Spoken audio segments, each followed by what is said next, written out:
ही का तमाम ये संबोधि माल है, पैसा ही रंगो रूप है, पैसा ही माल है। नमस्कार, मैं हूं शुभम शंकरधर। पेश है मनी सेंट्रल का ताजा संस्करण। स्टूडियो में खबरों पर चर्चा के लिए जुड़ गए हैं मनी 9 के एडिटर अंशुमान तिवारी जी। सर, बहुत स्वागत है हफ्ते के पहले दिन, और बहुत सारी खबरें हम लेकर आए हैं जो आपसे समझनी है। चर्चा शुरू करें उससे पहले देख लीजिए आज चर्चा होगी किन मुद्दों पर। तो आज प्रोग्राम में खास है LIC का IPO। अंशुमान जी से समझेंगे कि LIC ने जो अपना प्रोस्पेक्टस फाइल किया है सेबी के साथ, उसमें फाइन ट्यून किया, उसमें खास क्या है। फिर चर्चा होगी नेशनल स्टॉक एक्सचेंज में हुए फ्रॉड की, बैंकों से ABG शिपयार्ड की धोखाधड़ी की, और भारत ऑस्ट्रेलिया के बीच FTA की गाड़ी कहां तक आगे पहुंची इसकी। LIC के IPO पर धुंध अब लगभग साफ हो गई है। कंपनी ने सेबी के पास अपना प्रोस्पेक्टस सौंप दिया है, जिसे आप IPO बाजार में एंट्री का गेट मान सकते हैं। यानी कि अब दरअसल IPO की असली कहानी, असली आप कह लीजिए चाल शुरू होती है। उम्मीद है मार्च तक कंपनी अपने को लिस्ट करवा लेगी एक्सचेंज पर। कंपनी का एम्बेडेड वैल्यू जो है वो करीब 5 लाख करोड़ रुपए की निकाली गई है। तो सबसे पहले अंशुमान जी से यही समझते हैं कि सर ये एम्बेडेड वैल्यू क्या है, और ये 5 लाख करोड़ के करीब जो निकाली गई है, 5.5 लाख करोड़ के करीब, ये उचित है? मतलब LIC इतने की कंपनी ही है? शुभम, LIC का IPO हम सबकी निगाहों में था और हम लगातार इसे फॉलो कर रहे थे।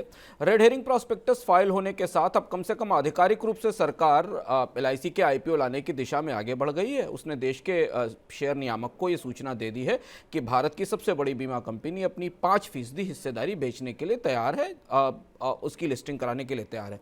एक और दूसरा सवाल जो हमारे दिमाग में था, सबके दिमाग में था कि LIC की कीमत कितनी है, कितनी मूल्यवान है ये कंपनी, इसकी वैल्यू कितनी है।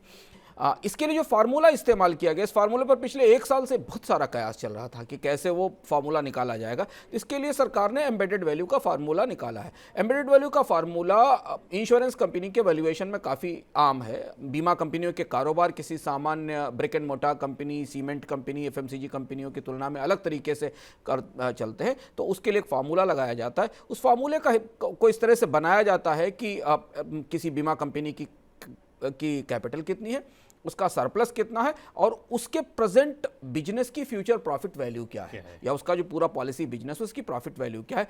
इनको मिलाकर LIC की एम्बेडेड वैल्यू निकाली गई है, जो करीब करीब $72 बिलियन या 5 लाख करोड़ रुपए के आसपास की वैल्यू है। लेकिन अभी भी ये सवाल लोगों के जहन में बना है कि क्या LIC की वैल्यू इतनी है, बिल्कुल, या LIC से ज़्यादा बड़ी वैल्यूएशन वाली कंपनी है। खासतौर पर LIC भारत में सबसे बड़े रियल एस्टेट होल्डर्स में भी है। LIC के पास भारत में काफ़ी ज़मीनें हैं, मकान हैं, बड़ी बिल्डिंग्स हैं और संपत्तियां हैं। लेकिन फिलहाल कम से कम इस IPO की दिशा तक जाने तक एक बात तो स्पष्ट हो गई है कि सरकार ने अपने फार्मूले में जो कंसल्टेंट अपॉइंट किए थे, उन हिसाब से LIC को 5.25 लाख करोड़ रुपए की कंपनी की एम्बेडेड वैल्यू के तौर पर नापा है। अब यहां से उल्टी गिनती शुरू होती है। LIC के इशू की साइज क्या होगी इसकी, और अंततः उस सबसे बड़ा सवाल कि वो कीमत कैसे तय होगी जिस कीमत पर लोगों को शेयर दिया जाएगा, LIC का दिया जाएगा। बिल्कुल, तो ये बात थी एम्बेडेड वैल्यू की। अब आप देखिए हर्ष चौहान की एक स्पेशल रिपोर्ट जो उन तथ्यों पर आधारित है जो LIC के प्रोस्पेक्टस के बाद सामने आए हैं। लंबे समय से चल रही चर्चा के बाद आखिरकार LIC IPO का इंतजार खत्म हो गया। अब ये तय लग रहा है कि इसी वित्त वर्ष में यानी कि मार्च के अंत तक LIC का IPO आ जाएगा। LIC इसके लिए कितनी सक्रिय है, इसका अंदाजा इस बात से लगाया जा सकता है कि उसने रविवार के दिन 13 फरवरी को सेबी के पास draft red herring prospectus file कर दिया है। इसके मुताबिक सरकार LIC का 5% हिस्सा बेचेगी। इसके लिए ऑफर फॉर सेल के तहत 31.6 करोड़ शेयर निवेशकों के लिए उपलब्ध किए जाएंगे। ऑफर फॉर सेल यानी सरकार अपनी हिस्सेदारी बेचेगी और नए शेयर जारी नहीं किए जाएंगे। पूरा पैसा सरकार को ही मिलेगा। इस इशू के तहत शेयर की फेस वैल्यू 10 रुपए होगी। DRHP के मुताबिक LIC की एम्बेडेड वैल्यू 5,39,686 करोड़ रुपए है। एम्बेडेड वैल्यू से किसी जीवन बीमा कंपनी के वैल्यूएशन का अंदाजा लगाया जाता है। अभी निजी बीमा कंपनियां अपनी एम्बेडेड वैल्यू के 2 से 4 गुने पर कारोबार कर रही हैं। प्रॉस्पेक्टस में यह भी बताया गया है कि पॉलिसी धारकों और कर्मचारियों को डिस्काउंट कीमत पर शेयर मिल सकते हैं। ऑफर का अधिकतम 5% हिस्सा कर्मचारियों के लिए आरक्षित होगा। इसी तरह पॉलिसी धारकों के लिए अधिकतम 10% तक हिस्सा आरक्षित होगा। कम से कम 35% हिस्सा रिटेल यानी कि छोटे निवेशकों के लिए आरक्षित रहेगा। LIC भारत की सबसे बड़ी एसेट मैनेजर भी मानी जाती है। 30 सितंबर 2021 तक उसके एसेट अंडर मैनेजमेंट में 39.6 लाख करोड़ रुपए थे। ये भारत की सभी निजी बीमा कंपनियों के मुकाबले 3.3 गुना ज्यादा है। जीवन बीमा कारोबार के कुल प्रीमियम में LIC की 64.1% हिस्सेदारी है। न्यू बिजनेस प्रीमियम में उसका हिस्सा 66.2% है। वित्त वर्ष 2020-21 में LIC का नेट प्रीमियम इनकम 4,02,844 करोड़ रुपए था। इस दौरान कंपनी की कुल आय 6,82,204.9 करोड़ रुपए और नेट प्रॉफिट 2,900 करोड़ रुपए था। लोगों के मन में सबसे बड़ा सवाल यह है कि LIC के पास मौजूदा भारी सरप्लस का क्या होगा। तो प्रॉस्पेक्टस से पता चलता है कि वित्त वर्ष 2021-22 में LIC के पॉलिसी होल्डर्स और शेयर होल्डर्स के बीच सरप्लस को 95 और 5 के अनुपात में बांटा जाएगा। इसके बाद 2022-23 में यह बंटवारा 92.5 और 7.5 और 2023-24 में 90 और 10 के अनुपात में होगा। आगे भी इसी तरह से अनुपात बदलता रहेगा। अभी LIC में पूरी हिस्सेदारी सरकार की ही है, इसलिए पिछले 3 साल में LIC ने सरकार को सरप्लस से 8,247.50 करोड़ रुपए दिए हैं। बिल्कुल, तो अगर 5 लाख करोड़ के आसपास की एम्बेडेड वैल्यू है और अगर मौजूदा कंपनियां 3 गुने के आसपास कारोबार कर रही हैं, तो आप ये मान सकते हैं कि 15 लाख करोड़ के आसपास LIC की वैल्यूएशन है। सर, अब जब 5% हिस्सेदारी बिकेगी तो हम ये मान सकते हैं कि 75,000 करोड़ रुपए करीब करीब विनिवेश से मिल जाएंगे। तो एक तो विनिवेश का लक्ष्य जो सरकार का था, जिसका अमाउंट 63,000 करोड़ से 75,000 करोड़ तक कुछ भी हो सकता है, तैर रही हैं ऐसी खबरें। एक तो विनिवेश का लक्ष्य पूरा हो जाएगा, और कुछ ऐसा होगा, घटेगा जिसके LIC के IPO के आने के बाद जो टेंजिबल दिखाई दे कि हाँ किस पर क्या असर पड़ेगा, या कोई और ऐसे लक्ष्य थे जो पूरी तरीके से या कुछ हद तक पूरे हो जाएंगे? शुभम, ये सबसे दिलचस्प सवाल है और यही सवाल LIC के IPO को लेकर चारों तरफ पूछा जा रहा है कि इस LIC को लिस्ट कराने का मतलब क्या था और इसका मकसद क्या है, उद्देश्य क्या है। तो कुछ इसके मकसद या उद्देश्य टेंजिबल हैं या एब्स्ट्रैक्ट हैं या मूर्त हैं, और कुछ स्पष्ट हैं। तो स्पष्ट लक्ष्य तो यह है कि सरकार को अपने बजट में एक होल है, उसको भरने के लिए सरकारी कंपनियों का विनिवेश करना है, और चूंकि सरकार अपनी हिस्सेदारी में से ही 5% बेच रही है, नए शेयर जारी नहीं कर रही है, तो इसका सीधा मतलब हमें समझना चाहिए कि विनिवेश है, ये डिसइन्वेस्टमेंट है, क्योंकि वो पैसा सरकार के बजट में शामिल होगा। और इस साल कम से कम जो बजट का ढांचा बिगड़ा हुआ है, अगर ये 31 मार्च से पहले इसकी लिस्टिंग हो जाती है तो ये पैसा बजट में विनिवेश का आंकड़ा पूरा करेगा। जो दूसरी बड़ी दिलचस्प चीज जो LIC के मामले में काफी दिनों से चर्चा में थी, वो इसका सरप्लस फंड है, जिसे LIC का डिविडेंड रोककर तैयार किया गया था। इसको लेकर बहुत ऊहापोह थी, क्योंकि इसमें हमेशा ये विवाद या बहस रही है कि क्या ये पॉलिसी होल्डर्स की कीमत पर शेयर होल्डर्स को दिया जा रहा है।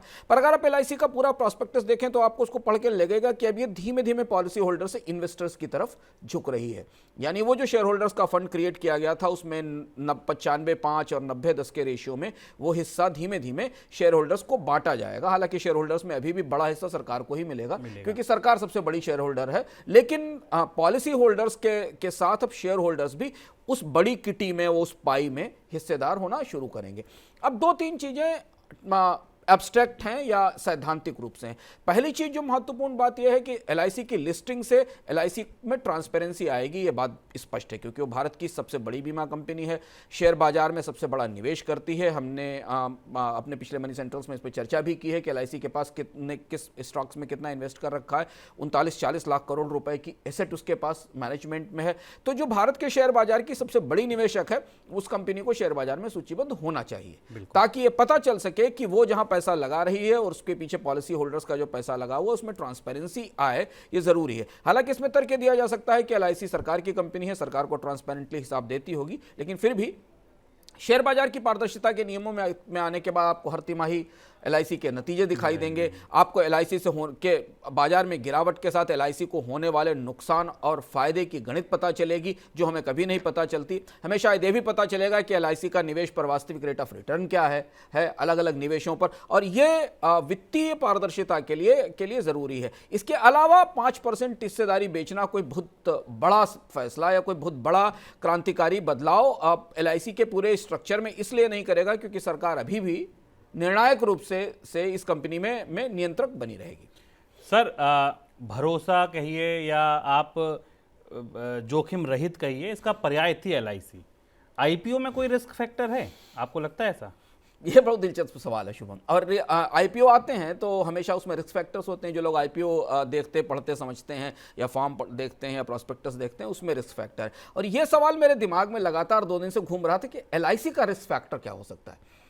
बाजार में 66% के आसपास प्रीमियम हिस्सेदारी हालांकि घटी है। ये प्राइवेट सेक्टर के न्यू बिजनेस प्रीमियम्स तेजी से बढ़े हैं। LIC को मार्केट शेयर लूज करना पड़ा है पिछले दिनों में, और पिछले 10-12 सालों में धीमे धीमे निजी इंश्योरेंस कंपनियों ने बाजार में मजबूत जगह बनाई है। LIC ने अपने प्रॉस्पेक्टस में जो रिस्क फैक्टर मेंशन किया है, जो निवेशकों के लिए, पॉलिसी होल्डर्स के लिए जानना जरूरी है, उसने कहा है कि ये जो प्रतिस्पर्धा में LIC को सामने लाया जा रहा है, इसका विनिवेश किया जा रहा है, इससे LIC के प्रोडक्ट की कॉम्पिटिटिवनेस कमजोर होगी, LIC के प्रोडक्ट की प्रतिस्पर्धा कमजोर होगी, उससे ओपन मार्केट के जो बिजनेस इफेक्ट्स हैं उनको झेलना पड़ेगा, और उसके कैश फ्लोज में कुछ कमी आ सकती है। यह बात LIC ने, हालांकि रिस्क फैक्टर्स सेबी की एक व्यवस्था के तहत हर कंपनी को बताना होता है IPO फाइल करने से पहले के साथ, कि उसके निवेशकों को पता रहे कि उसके जोखिम क्या है। तो LIC ने इसे जोखिम के तौर पर शामिल किया है। पर इसकी अच्छी बात और सबसे महत्वपूर्ण बात यह जो हमने अपने पैकेज में बताई शुरू कि SBI life insurance SBI LIC के बाद दूसरी सबसे बड़ी कंपनी है जो बाजार में लिस्टेड है, और वो अपनी एम्बेडेड वैल्यू से 3 गुनी 3.5 गुनी कीमत पर ट्रेड कर रही है। तो इस हिसाब से LIC की अगर एम्बेडेड वैल्यू के बाद उसकी मार्केट कैपिटलाइजेशन को एसेस किया जाए तो कहीं ना कहीं रिलायंस की मार्केट कैपिटलाइजेशन के करीब खड़ी होगी। तो हम ये देखने वाले हैं कि भारत के सरकारी क्षेत्र से एक ऐसी कंपनी निकलेगी जो करीब 15-16 लाख करोड़ रुपए के मार्केट कैपिटलाइजेशन के साथ देश की सबसे बड़ी निजी कंपनी के साथ खड़ी होगी। अब ये बाजार का जो चेहरा बदलेगा इतनी बड़ी कंपनी के आने के साथ, ये हमारे लिए देखना सबसे दिलचस्प होगा वित्तीय पत्रकारों के तौर पर और आर्थिक पत्रकारों के तौर पर, क्योंकि इससे बाजार का जो चेहरा और स्वरूप बदलेगा, इंडेक्स सेंसेक्स का स्वरूप बदलेगा, वो हमारे लिए दिलचस्प होगा। बिल्कुल, और ये बात बिल्कुल सही है कि रिलायंस के साथ 16 लाख करोड़ की रिलायंस और 15 लाख करोड़ की अगर LIC उसके पास खड़ी होगी तो एक निजी कंपनी के साथ कंधे से कंधा मिलाकर एक सरकारी कंपनी चल रही होगी। और LIC केवल, आपको बता दूं दर्शकों को जानकारी के लिए, रोचक एक तथ्य होगा आपके लिए कि केवल 5 करोड़ रुपए से शुरू की गई थी। सरकार ने 5 करोड़ रुपए की कैपिटल डालकर इसको शुरू किया था। चलिए अब अगली खबर की ओर आगे बढ़ते हैं। नेशनल स्टॉक एक्सचेंज यानी NSE की पूर्व मैनेजिंग डायरेक्टर चित्रा रामकृष्णा पर शेयर बाजार रेगुलेटर सेबी ने जुर्माना लगाया है। पिछले हफ्ते चित्रा तथा NSE के मामले को लेकर जो जानकारी सामने आई है वो बहुत चौंकाने वाली है। सेबी ने अपनी रिपोर्ट में ये कहा है कि चित्रा एक्सचेंज को चलाने के लिए किसी अनजान व्यक्ति की सलाह ले रही थी। और सर, वो जो संवाद है, अगर आप मेल ट्रेल पढ़ें तो उसमें उस अनजान व्यक्ति को रहस्यमय योगी की तरह बोला गया है। क्या एक बड़ा सर कंफ्यूजन है मेरे दिमाग में। NSE हमारी उन सफल कहानियों में से है जिसको हम दुनिया भर में बेचते हैं कि एक बहुत बड़ा एक्सचेंज, बहुत ट्रांसपेरेंसी वाला एक्सचेंज, उसके बारे में अगर ऐसा कुछ पता चलता है तो निश्चित तौर पर ये चौंकाने वाला है। मैं सबसे पहला सवाल तो ये जानना चाहूंगा, ये जो रिपोर्ट आई है ना, जांच किस मामले की चल रही थी, मामला क्या था वो? NSE, शुभम बिल्कुल सही बात है। NSE भारत का अंतर्राष्ट्रीय स्तर पर सबसे स्थापित स्टॉक एक्सचेंज ब्रांड है। हमें लगता है कि हमारा एक मॉडर्न स्टॉक एक्सचेंज है, पर अगर थोड़ा हम पीछे पलट के देखें ना तो NSE सबसे दागी स्टॉक एक्सचेंजेस में भी एक है। ये जिस मामले की जांच चल रही थी वो मामला 2015 का था, जब 2015 में कोलोकेशन स्कैम हुआ था, जिसमें ये पाया गया था कि NSE ने अपने सेंसिटिव ट्रेड डेटा को कुछ खास ब्रोकर्स के टर्मिनल पे ट्रांसफर किया था डुप्लीकेट स्क्रीन के जरिए और हाई स्पीड डेटा के जरिए, और इससे उनको बाजार को मैनिपुलेट करने में मदद मिली थी। यहाँ मुझे वो माइकल लुइस की फेमस किताब याद आ जाती है, फ्लैश बायस, जिसमें माइकल लुइस ने अपनी इन्वेस्टिगेटिव बुक में पाया था कि कैसे एल्गो ट्रेडिंग के जरिए या ऑनलाइन ट्रेडिंग के जरिए स्टॉक एक्सचेंजेस मैनिपुलेट किए जाते हैं। एनएसई उसका एक छोटा सा नमूना था। 2016 में चित्रा रामकृष्णन को उसी स्कैम के कारण हटाया गया था। तब से एनएसई में के कामकाज की एक जांच चल रही थी। उस जांच पर एनएसई पर सेबी की रिपोर्ट आई है। सेबी ने उस रिपोर्ट को बनाने में अर्न्स्ट एंड यंग के फोरेंसिक ऑडिट की भी मदद ली है। यानी एनएसई के पूरे कामकाज का, भारत के सबसे बड़े एक्सचेंजेस में से एक, उसके कामकाज का फोरेंसिक ऑडिट किया है। और उससे जो जानकारी निकली है वो सनसनीखेज और चौंकाने वाली, जिस पर हम आगे विस्तार से आएंगे। उसी मामले में चित्रा रामकृष्णन, 2 और लोग और एक और शख्स जिनका नाम बार बार एनएसई के मैनेजमेंट में आ रहा है, आनंद सुब्रमण्यम, इन लोगों पर जुर्माना लगाया गया है सेबी ने अपने कानून के तहत, और इन्हें स्टॉक मार्केट से दूर रहने का आदेश दिया। ये वो मामला है। मामला ये है कि इन लोगों ने मिलकर किसी अनजान व्यक्ति को स्टॉक एक्सचेंजेस की सेंसिटिव इंफॉर्मेशंस सप्लाई की थी, उन्हें उनकी सूचनाएं दी थी। और यह बात तब निकल कर आई जब कोलोकेशन स्कैम के बाद एनएसई के कामकाज की लंबी जांच शुरू हुई और सेबी ने वो आदेश जारी किया। और वो आदेश किसी रहस्यमय सनसनीखेज कथा जैसे से कम कहीं से भी नहीं है। सर, तो पूरा मामला क्या था जब ये जांच शुरू की गई, जिसका ये आदेश दिया गया? अगर मैं समझना चाहूँ शुरू से पूरा, तो ये मामला शुरू कहाँ से होता है और कैसे, किस तरह आगे बढ़ता है ये? शुभम, इस पूरी कथा के 3 पात्र हैं। ये जो एनएसई की पूरी कथा जो हमारे सामने सेबी के ऑर्डर के बाद या अर्न्स्ट एंड यंग के फॉरेंसिक ऑडिट के बाद निकल कर आती है, इसके 3 पात्र हैं। इसके एक पात्र है एक्स सीईओ या भूतपूर्व सीईओ चित्रा रामकृष्णन। इसके एक पात्र हैं आनंद सुब्रमण्यम, जो सीईओ और कंसल्टेंट थे। और एक पात्र है वो रहस्यमय योगी, कोई एक परमहंस, कोई शिरोमणि। आप बिल्कुल आश्चर्य करेंगे कि भारत के स्टॉक एक्सचेंज में कोई योगी या परमहंस चला रहा था, जिसे चित्रा सुब्रमण्यम लगातार मेल लिखकर हर छोटी छोटी चीज़ की जानकारी लेती थी और जानकारी देती थी। वो कौन था ये अभी तक स्पष्ट नहीं है। सेबी ने भी अपने रिपोर्ट में कहा है कि वो कोई अनजान व्यक्ति था।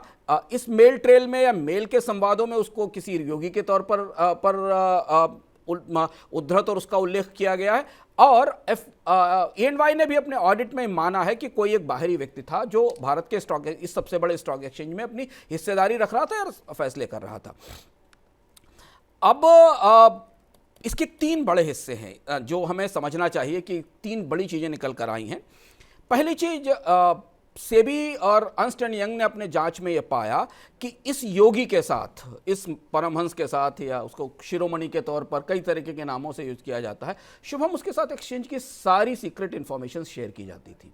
उसमें एक्सचेंज के बोर्ड मीटिंग के एजेंडे होते थे, एक्सचेंज का बिजनेस होता था, एक्सचेंज की पार्टनरशिप की डील्स होती थी और एक्सचेंज के फ्यूचर प्लान्स दिए जाते थे। जबकि वो व्यक्ति कहीं से भी स्टॉक एक्सचेंज के बोर्ड में या कहीं उपलब्ध नहीं था, जैसा माना जाता था।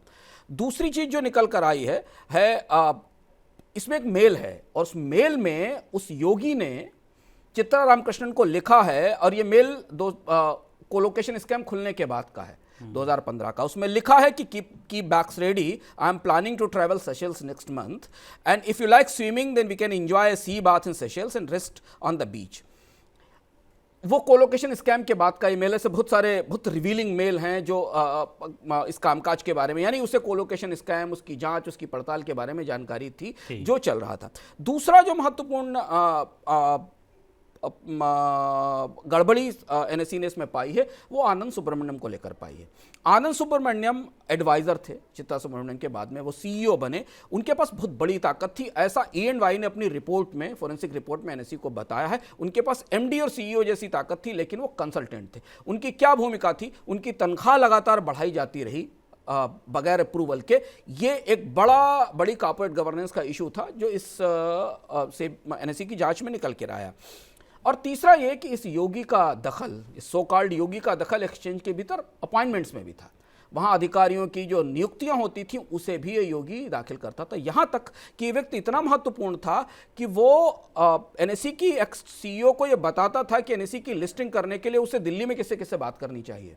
उसे फिनांस मिनिस्ट्री में PMO तक जाकर सूचनाएं देनी चाहिए। ये मेल में लिखा हुआ है, और उसमें लिखा हुआ है कि we need to make noises of self listing by knocking doors of FM, PMO, cabinet secretary. यानी जो एनएसई ने पिछले दिनों में कोशिश की थी कि उसे एक स्टॉक एक्सचेंज कंपनी के तौर पर सेल्फ लिस्टिंग की इजाजत दी जाए, उस प्रक्रिया पर भी ये व्यक्ति उस प्रक्रिया के बारे में जानता था, उसे और उस सारी गतिविधियों में जुड़ा था। हमें नहीं पता, बाजार में तरह तरह की चर्चाएं तैर रही हैं।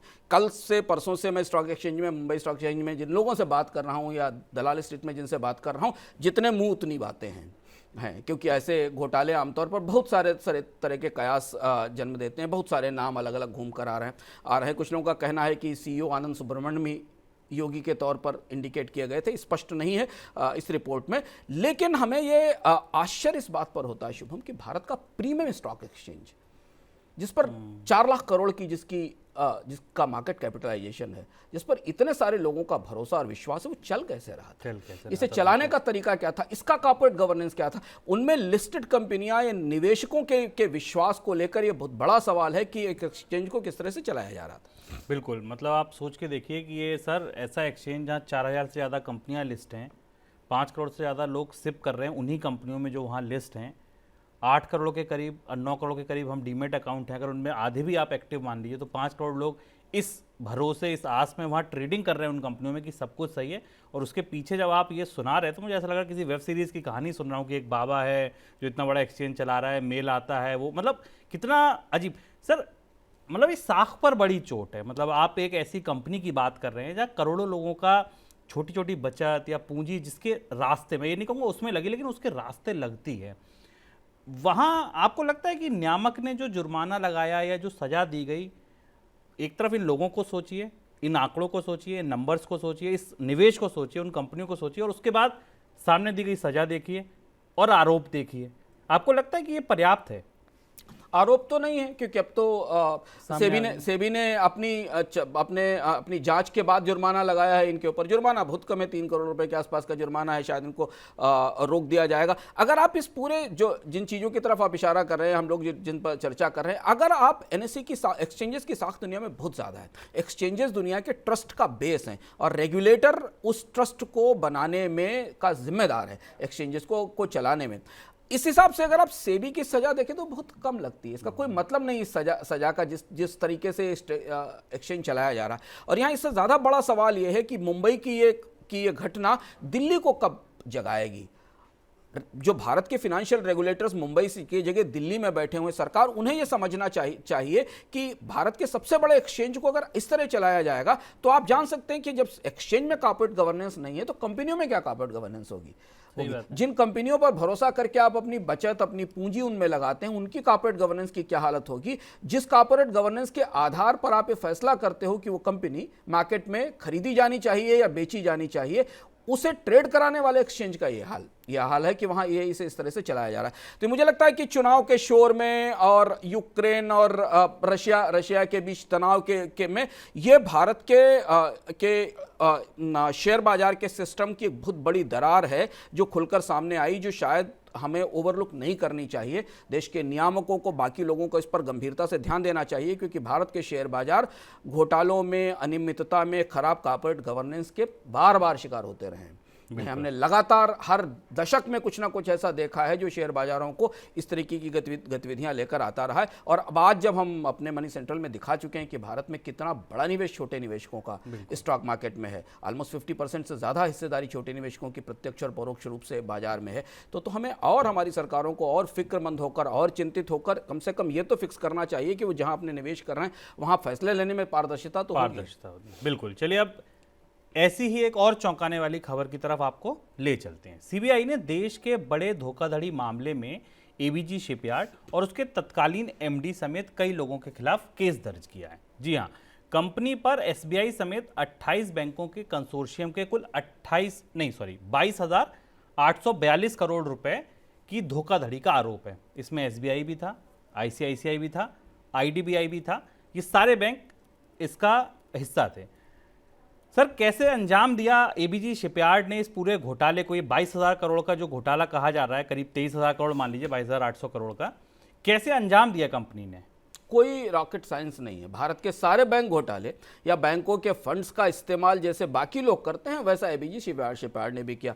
कहानी यहाँ से होती है कि वो शिप बनाने वाली कंपनी थी जिसका एक शिप बिल्डिंग स्ट्रक्चर था, उसे अलग अलग बैंकों के कंसोर्टियम ने पैसा दिया और वो शिप बनाना चाहती थी। बाद में कंपनी ने बैंकों से पैसा लेके उसे अलग अलग जगह डाइवर्ट कर दिया, अलग अलग सब्सिडरी में इसका लंबा क्रम है। उसने एबीजी शिपयार्ड ने करीब $43.5 million ABG Singapore foreign subsidiary में लगाए। 10-11 में एबीजी सिंगापुर ने लोन भी लिया एबीजी शिपयार्ड से, मतलब लोन दिया था सरकार बैंकों ने यहाँ जहाज बनाने के लिए, और यहाँ की जहाज कंपनी ने अपनी सिंगापुर की सब्सिडरी को लोन दे दिया। इसके अलावा एबीजी शिपयार्ड और पीएफएस शिपिंग के बीच में जो कंपनी से अलग थी उसके बीच में फंड का ट्रांसफर हुआ। भारत के बैंक घोटालों में, इसे घोटाला बाद में कहेंगे क्योंकि ये इसलिए अनोखा है क्योंकि एक तो बहुत बड़ा है, 22-23 हज़ार करोड़ रुपए का कंसोर्टियम बैंकों का था जिसमें एसबीआई सबसे महत्वपूर्ण था, और एसबीआई ने ही बाद में ये मामला सीबीआई को सौंपने की इजाज़त दी और उसके बाद इसमें गिरफ्तारियां हुई। पहली चीज़ तो ये कि ये वो मामला है जो मामला एक तरफ एनसीएलटी में ट्रैवल कर रहा है, जहां इसकी लिक्विडेशन की प्रोसेस शुरू हो गई है। एनसीएलटी ने अपने लेवल पर आदेश जारी कर दिया है, बैंकों को हेयर कट लेने के लिए तैयार किया जा रहा है और उसका लिक्विडेशन हो रहा है। और दूसरी तरफ ये मामला क्रिमिनल इन्वेस्टिगेशन के दायरे में चला गया है, जहां यह माना जा रहा है कि बैंक और एबीजी शिपयार्ड के अधिकारियों और कर्मचारियों ने यह फ्रॉड किया है। अब यहां हम एक अजीब सी दुविधा में खड़े हुए हैं। दुविधा यह है शुभम कि यह मामला बैंक्रप्सी का है, यह मामला फ्रॉड का है। फ्रॉड का है, बिल्कुल है। या दोनों मामले एक दूसरे के साथ मिले हुए हैं। और अगर ये फ्रॉड का मामला है तो ये एनसीएलटी या बैंक्रप्सी बोर्ड के सामने तब क्यों नहीं लाया गया, जबकि इतने समय से एसबीआई से परस्यू कर रही थी। और जब ये पूरा मामला एनसीएलटी के पास लिक्विडेशन में चला गया तब इसमें ये फ्रॉड का नया मामला जुड़ता है। ये इस सवाल का जवाब हमारे पास नहीं है, पर मोडस ऑपरेंडी काम करने का तरीका यही है, वही है कि जैसा होता है कि बैंकों से पैसा लिया और उसे अलग अलग सब्सिडरी में अलग अलग जगह इस्तेमाल कर लिया, जिस काम के लिए वो पैसा लिया उसका इस्तेमाल नहीं किया, और बाद में एक विंडो मिल गई निकलकर, और उस विंडो में एनसीएलटी की विंडो में जाकर कंपनी ने अपने आप को लिक्विडेशन में या बैंक्रप्सी के लिए उस कानून का फायदा ले लिया। सर, तो क्या इससे उन कंपनियों की ओर शक की सुई नहीं जाती है जो ऑलरेडी एनसीएलटी में जाकर और बैंकों से 90% और 95% और 80% हेयर कट बैंकों ने जिनका ले लिया, तो क्या ऐसे मामले वहां नहीं हो सकते? वो भी तो एनपीए थे, क्या पता किस वजह से एनपीए। कहना मुश्किल है। मैं कह रहा हूं कि अगर यही स्कैनर है तो ये स्कैनर फिर बैंकों को बाकी उन मामलों पर भी लागू करना चाहिए कि क्या वहां भी ये फ्रॉड हुआ था इस तरीके का फ्रॉड हुआ था, क्योंकि वो मामले तो सामान्य बैंक्रप्सी के मामले माने गए कि कंपनियां नहीं चल पाई, आर्थिक माहौल अच्छा नहीं था, अर्थव्यवस्था संकट में थी, कंपनियों ने बैंकों के कर्ज नहीं चुका पाए और वो उन्होंने लिक्विडेशन के लिए बैंक्रप्सी कोर्ट की मदद ली और वहां जाकर पहुंच गए।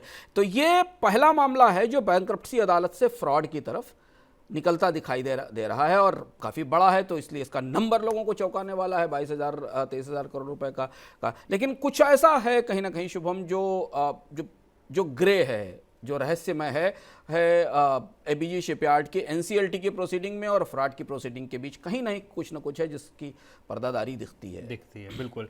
और इस तरीके की खबरों पर आपको चिंतित इसलिए होना चाहिए क्योंकि इन कंपनियों के जो एनपीए हैं, जब एनपीए हो जाते हैं तो सीधी सी बात है बैंकों की कैपिटल कम हो जाती है और सरकार बजट से, यानी कि आपसे और हमसे जो पैसा वो टैक्स के रूप में लेती है या जो पैसा वो उधार लेती है, जिसको भी हम और आप ही चुकाते हैं, इन बैंकों को दरअसल हमारे आपके टैक्स से पैसा दिया जाता है और ये बैंक तब चलते हैं। और उसके बाद अगर ऐसी खबरें आती हैं तो निश्चित तौर पर आपको हमको इसकी चिंता करनी चाहिए। चलिए अब आज के बुलेटिन की आखिरी खबर की ओर आगे बढ़ता हूं और जो जुड़ी है ऑस्ट्रेलिया के साथ एफटीए से। वाणिज्य मंत्री पीयूष गोयल ने कहा है कि अगले 1 महीने के भीतर भारत और ऑस्ट्रेलिया का एफटीए हस्ताक्षर हो जाएंगे, फाइनल हो जाएगा।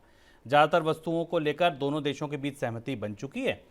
अभी अगर आप व्यापार देखना चाहें तो वित्त वर्ष 2021 में भारत और ऑस्ट्रेलिया के बीच द्विपक्षीय व्यापार करीब 1250 करोड़ डॉलर का था, जो अभी मौजूदा वित्त वर्ष के पहले 10 महीनों में 1770 करोड़ डॉलर के पार हो गया है।